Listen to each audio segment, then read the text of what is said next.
his position outside the public service, right?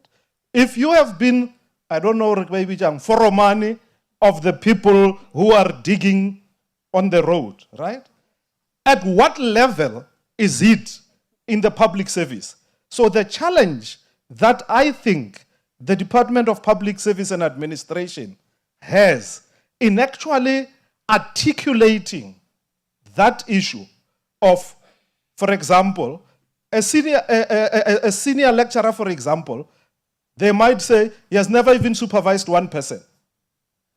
So why would that person be eligible to be appointed as a senior manager when they have never supervised one person?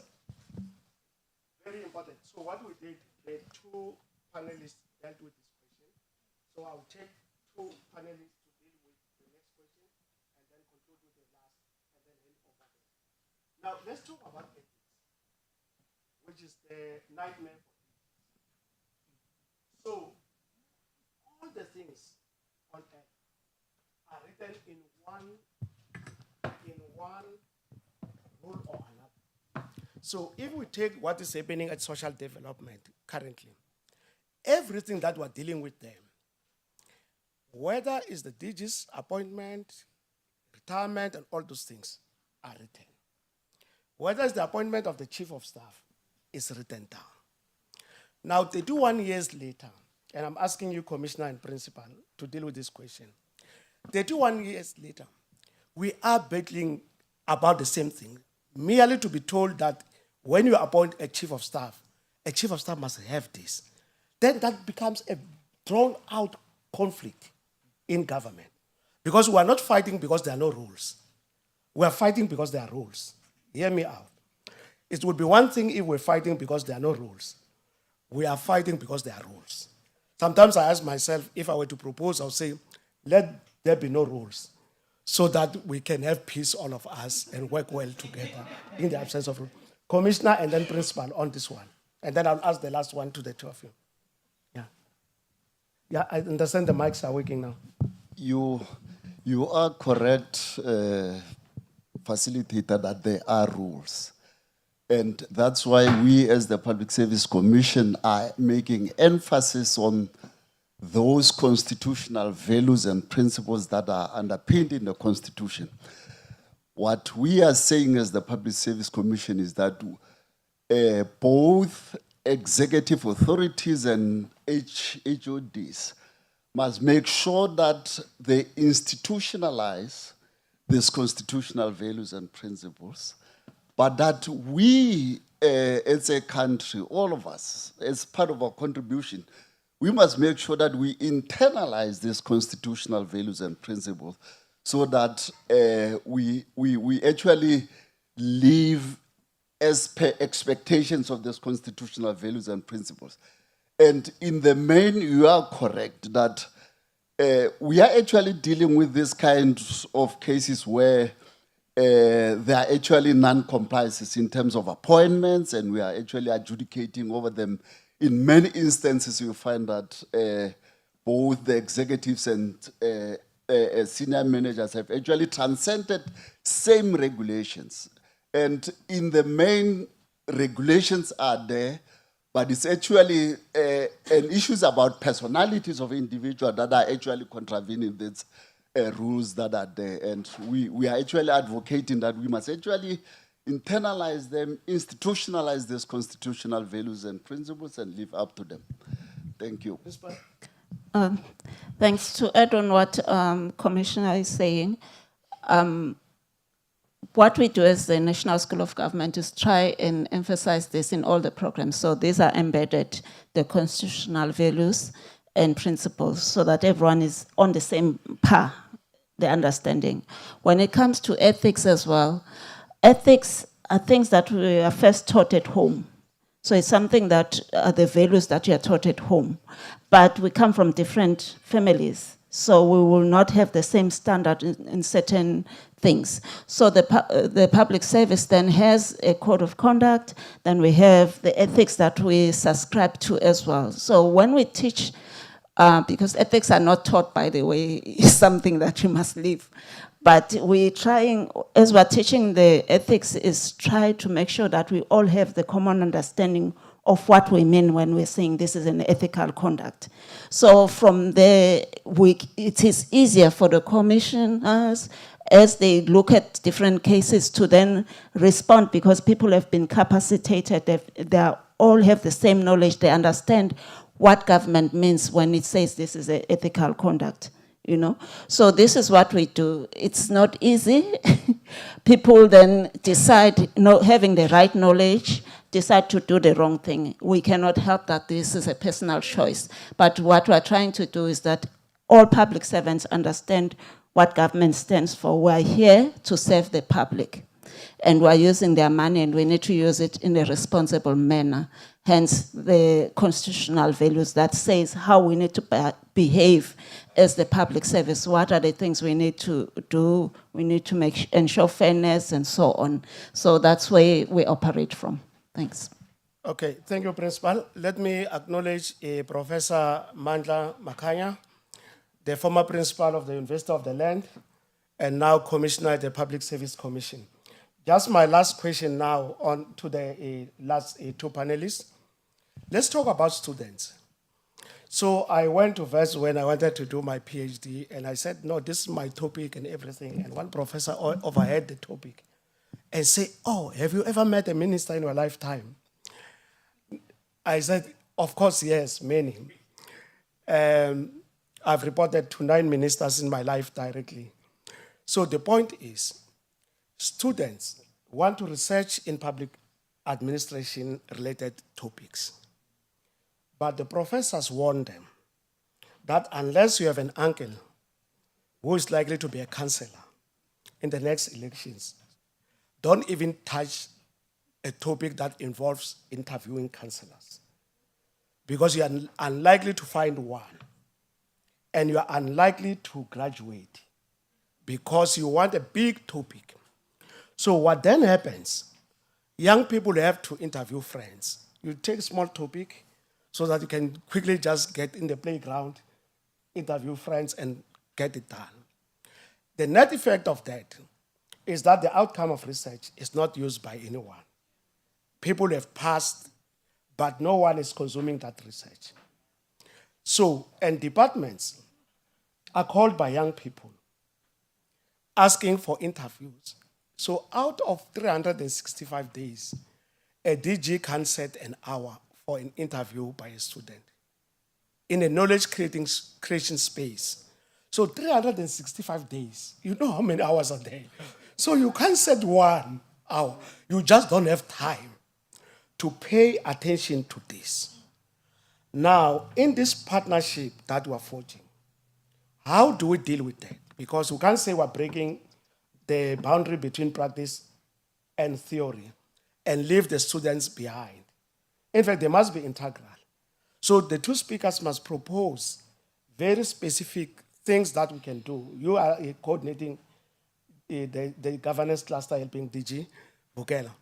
So you need to say to us, as a cluster called GSKID, what is that you are offering to this get-together?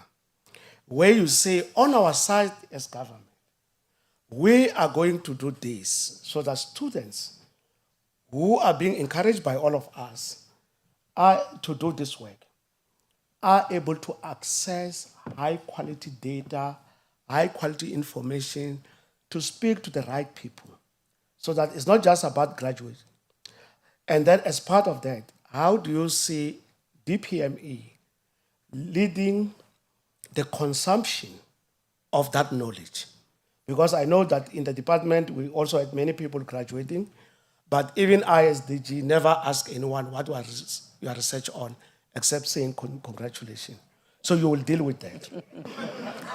Then, same like here, whether we need to institutionalize some form of repository that will allow students to have a go-through, a platform to access certain people, where that institutionalized mechanism can allow us to be the ones who take responsibility that there is a student in that university dealing with this kind of an issue, and this student has no uncle who is a former principal who can assist in getting some people to be interviewed.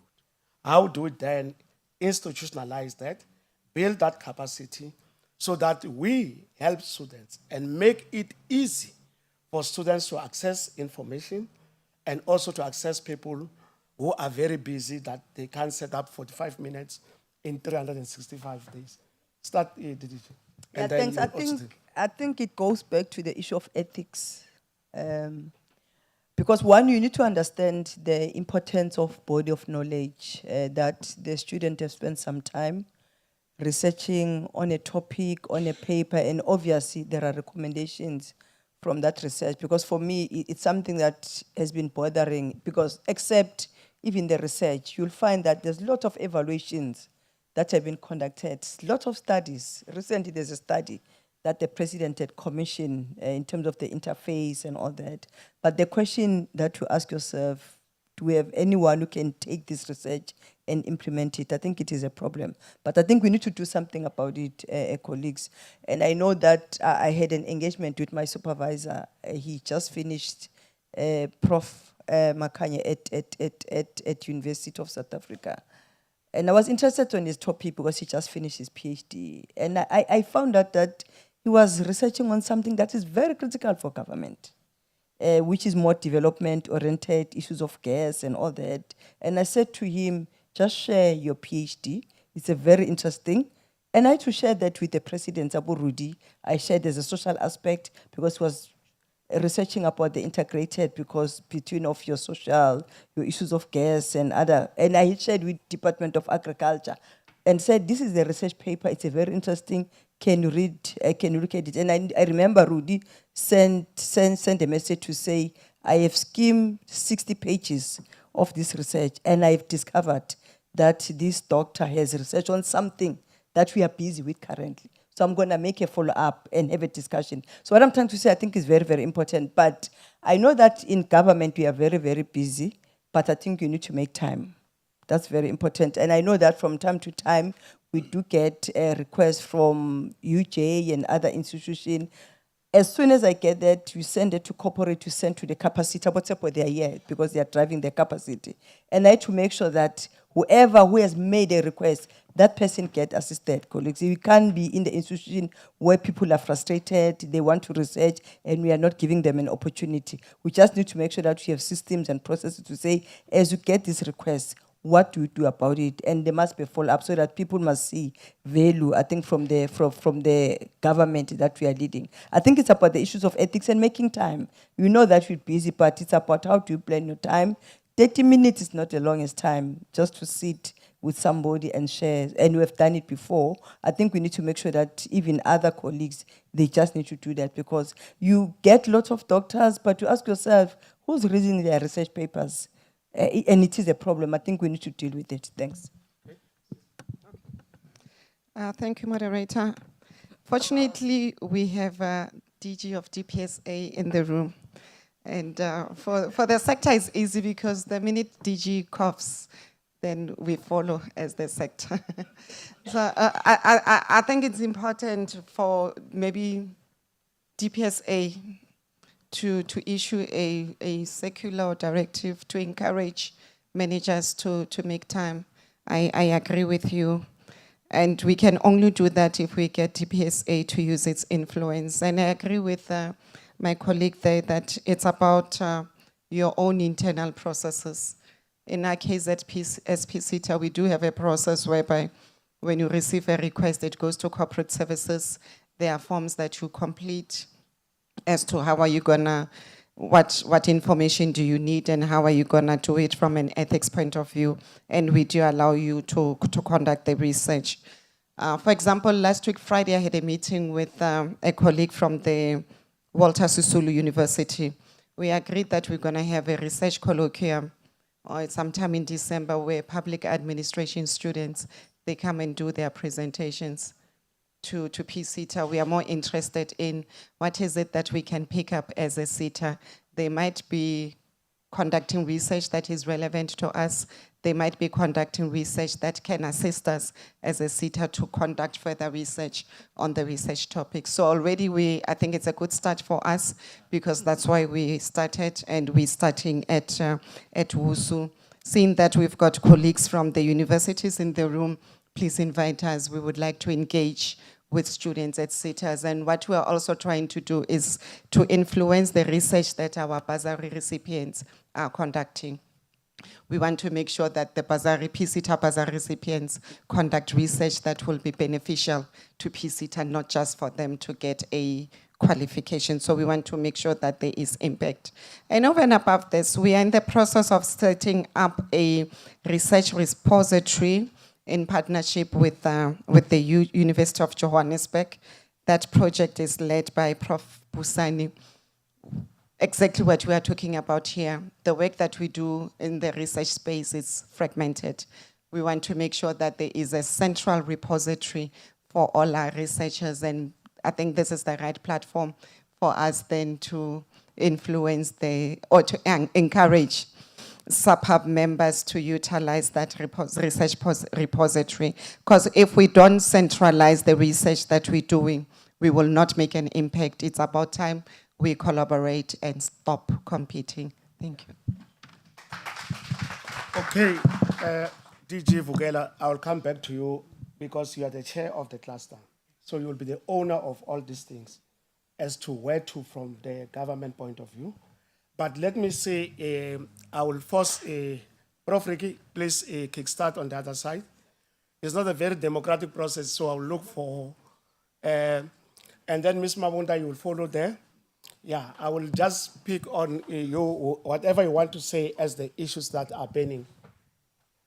And then I'll have Professor Shai and the DG here to just give us some concluding remarks once I'm done. Thank you very much, Program Director, Dr. Nguna. This is a very important conversation. And I think we have been having similar conversations for some years now. I want just to kickstart my contribution, just emphasizing what DDG Slapelo has just said, that theory without practice is hollow.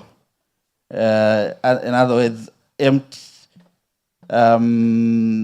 Practice without theory is blind, and therefore praxis is the answer.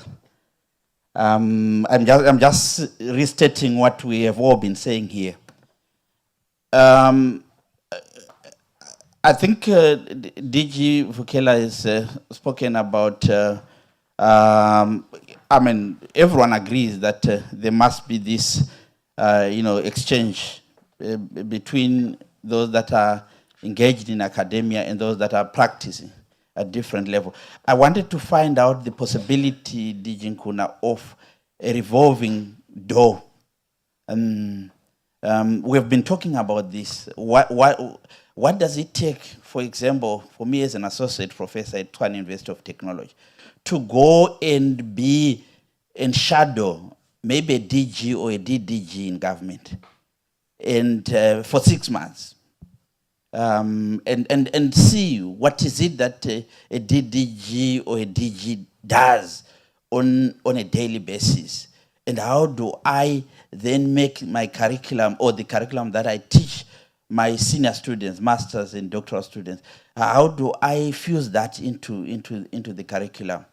That's the first one. The second one, there is something that I also want to share. It's not, I think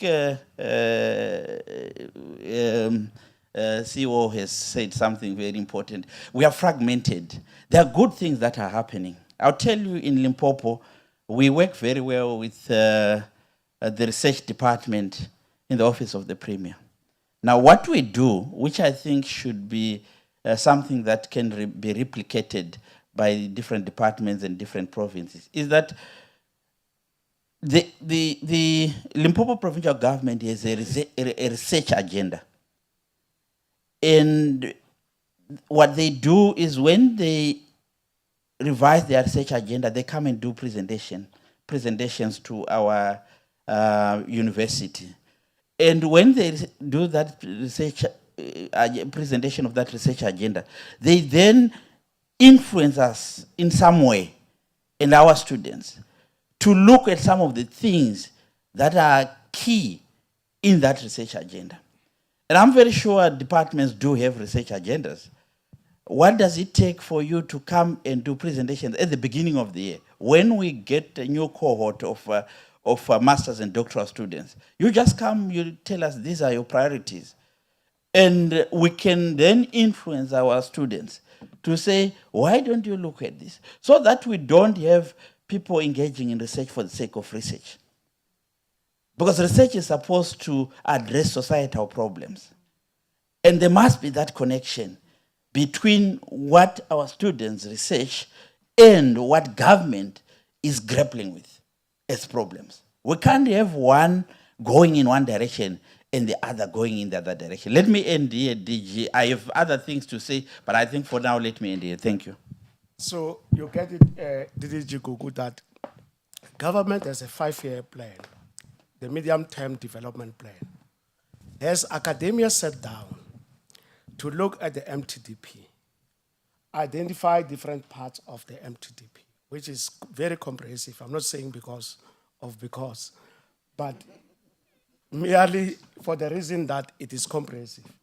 But that has not happened, which may need DG Vukela through your convenership to maybe have another session outside of this that takes the MTDP and then we dissect it in terms of its different parts so that academia can also identify areas that really require knowledge, where there are serious academic or knowledge gaps to support the MTDP. So anyway, I'll leave it to you to deal with when you respond. Okay, sister, you will introduce yourself. Sorry, I don't have your name, but please introduce yourself. And then you come to Ms. Mabunda. Yeah, because they can't see you, I may request you to stand a bit.